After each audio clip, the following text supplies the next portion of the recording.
මේක මම මියගිය විදිය ගැන කියවෙන කතන්දරයක්.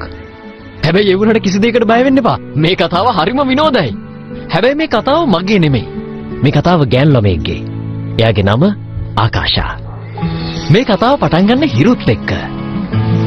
එකමත් එක කාලෙක දිව්‍ය ලෝකේ ඉඳන් හිරුගේ ආලෝකයෙන් බිඳුවක් මේ පොළොවට පතිත වුණා. ඒ ආලෝක බිඳුවෙන් මැජික් රන්වන් ලස්සන මලක් හටගත්තා. තුවාල වෙච්ච අය, ලෙඩ වෙච්ච අය සුව කරන්න පුළුවන් තරමේ බලයක් මේ මලේ තිබුණා. ඔයාලට පේනව නේද? ඔතන ඉන්න වයසක ගෑනු කෙනා. එයාව හොඳට මතක තියාගන්නකෝ. හරි. ශත වර්ෂ ගණනාවක් ගත වුණා. මුහුදේ තිබුණු එක දූපතක රාජධානියක් බිහි වුණා. මේ රාජධානිය පාලනය කළේ ඊටාම කරුණාවන්ත රජෙකුයි රැජිනකුයි. කාලයක් යනකොට මේ රැජිනට දරුවෙක් ලැබෙන්න හිටියා. ඒ අතරේ අසනීප වුණා. හොඳටම අසනීප වුණා. ඊට පස්සේ රාජධානියේ මිනිස්සු සුව කරන්න පුළුවන් ප්‍රතිහාරයක් හොයාගෙන හැම තැනම ඇවිද්දා. ඒ මොකද්ද දන්නවද? අර රත්තරන් මැජික් මල. මං කිව්වා නේද මෙයාව හොඳට මතක තියාගන්න කියලා. මේ සකුණි කියන කාන්තාව කලේ හිරුගෙන් ලැබිච්ච තෑග්ග අනිත් අයට නොදී ශතවර්ෂ ගණනාවක් තමන්ගේ තරුණකම රැකගන්න පාවිච්චි කරපු එක. ඒකට කරන්න ඕනුනේ මේ මලට සින්දුවක් කියන එක විතරයි.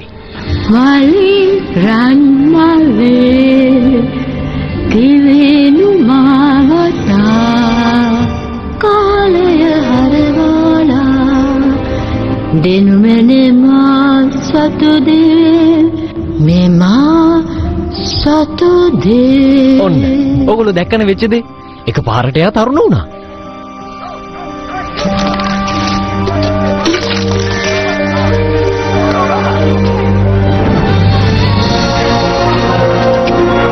මේ පැත්තට එන්න.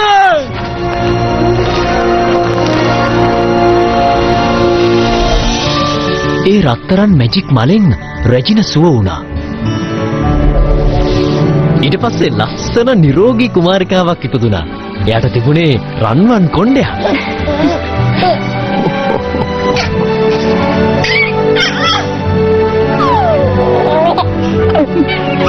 මෙයා කවුද කියලා ඔයගොල්ලෝ දන්නවද?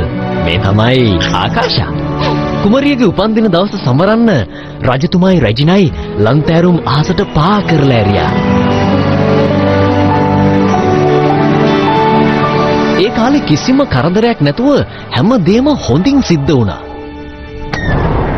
කොහොම හරි එක දවසක් රෑ මලේ රන් මලේ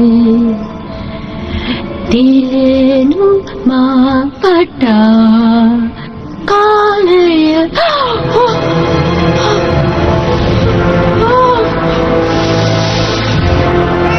එයා පුංචි කුමරියව හොරකම් කරගෙන මාලිගාවෙන් පැනගත්තා.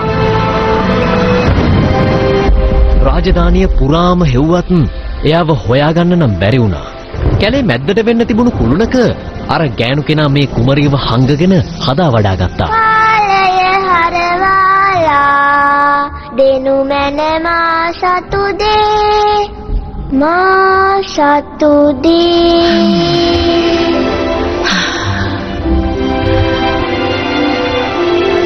ඇයි මට එළියට යන්න බැරි? එළිය කියන්නේ මහ භයානක තැනක් දුවේ. ඉන්නේ මහා ආත්මార్థකාමී නරක මිනිස්සු. ඔයා මෙහි ඉන්න එක ආරක්ෂිතයි. මං කියන දේ තේරෙනව නේද?